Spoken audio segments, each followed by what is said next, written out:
Aujourd'hui, on va vivre quelque chose qui est très, je dirais, presque très journalier, très... cette espèce de sentiment d'absence-présence.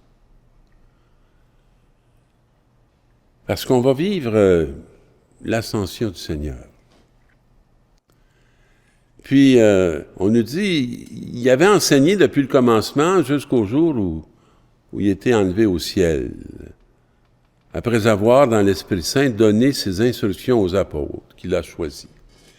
Il a travaillé 3 ans sur ces hommes-là. Puis quand il est parti au ciel, là,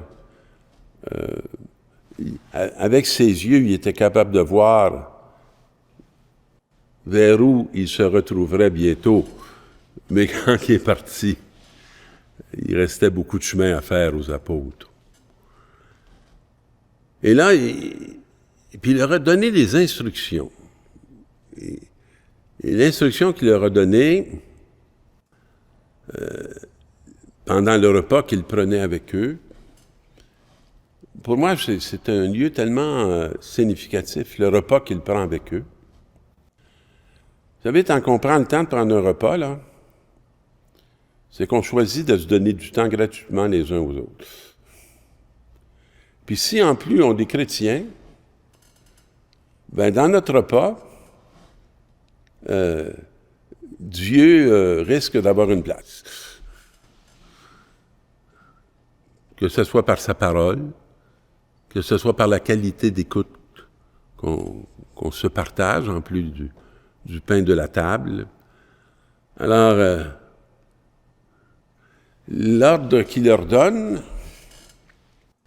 c'est de ne pas quitter Jérusalem, mais d'y attendre ce que le Père avait promis. Alors nous, on lit ça, puis on peut savoir c'est quoi que le Père avait promis. C'est l'Esprit Saint. Quittez pas Jérusalem avant d'avoir reçu l'Esprit Saint.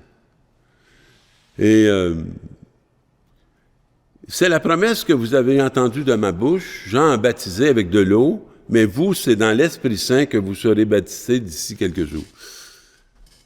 C'est pas rien. Hein? Réunis autour de lui, les apôtres lui demandaient, « Seigneur, est-ce maintenant que tu vas rétablir le royaume en Israël? » Bon, ils sont déjà rendus bien loin, là, eux autres. Là. Ils sont dans le rétablissement du royaume en Israël. Parce que les autres, ça fait longtemps que les Romains les fatiguent, parce qu'ils les envahissent. Ils ont toujours ce désir de salut terrestre. Hein? On peut y comprendre, on est pareil. On n'est pas différent. Jean baptisé avec de l'eau, bon, c'est ça, puis c'est-tu dans quelques jours. Et là, il est fin. Il dit, « Il ne vous appartient pas de connaître les délais et les dates que le Père a fixés dans sa liberté souveraine. » C'est beau qu'il leur dise ça avec beaucoup de gentillesse, puis qui clarifie les réalités. Il y a des choses qui est important de savoir, puis il y a des choses que c'est pas important de savoir, parce qu'il y a autre chose à accomplir. Hein?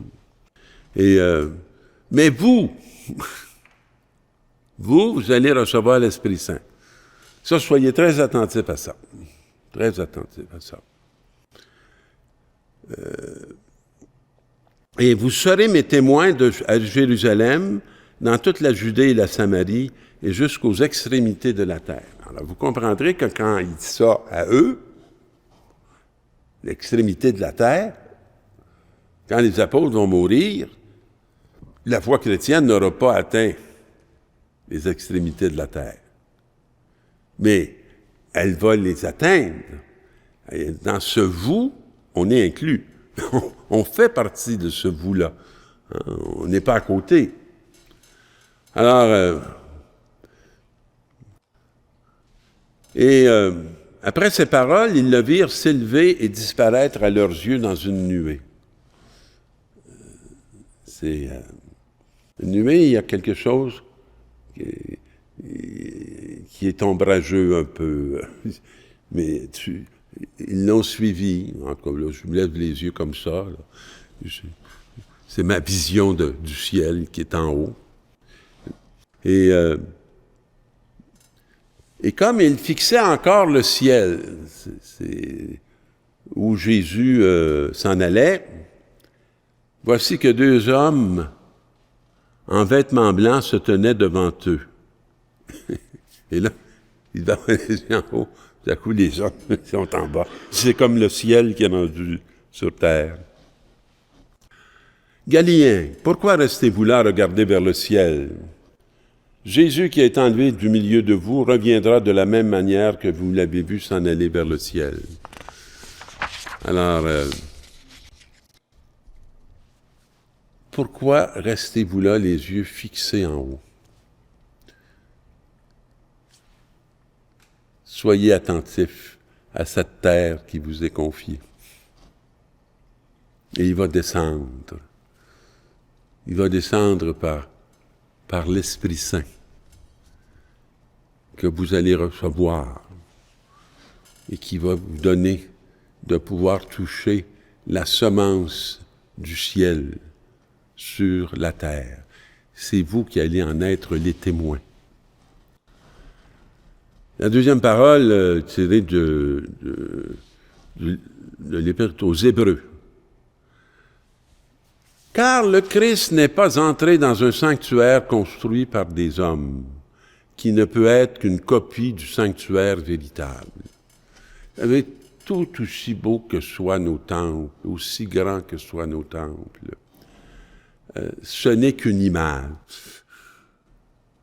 Ce n'est pas la réalité. Afin de se tenir maintenant pour nous devant la face de Dieu, lui est entré dans le ciel même. Puis le ciel même, là, c'est la Trinité. Unité de 3 personnes qui, dans leur communion, sont l'amour. Sont l'amour. Et afin de se tenir maintenant pour nous devant la face de Dieu, il le regarde. Ils sont face à face. Puis il fait ça pour nous. Pour que nous aussi, on puisse être face à face. En son nom, dans son être, dans sa présence. Il n'a pas recommencé plusieurs fois son sacrifice, comme les grands prêtres le font. Les grands prêtres qui appartiennent au temple, qui n'est qu'une image. Lui, tout est accompli. Et quand il dit « tout est accompli », c'est que tout est accompli. Entrer dans le sanctuaire en offrant un sang qui n'est pas le sien. C'est alors qu'il aurait dû plusieurs fois souffrir la passion depuis le commencement du monde. Mais il l'a fait une fois pour toutes. Tout est changé. Tout est changé avec la mort et résurrection de Jésus. Puis on a le grand prêtre par excellence, celui qui est établi dans la maison de Dieu. Alors, il est là. Fait que l'Évangile va nous répéter ça, à sa façon. C'était bien ce qui était annoncé par l'Écriture, les souffrances du Messie, sa résurrection d'entre les morts, et le 3e jour, la conversion proclamée en son nom pour le pardon des péchés à toutes les nations. Et moi, je vais envoyer sur vous ce que mon Père a promis, et demeurer dans la ville jusqu'à ce que vous soyez revêtus d'une force d'en haut.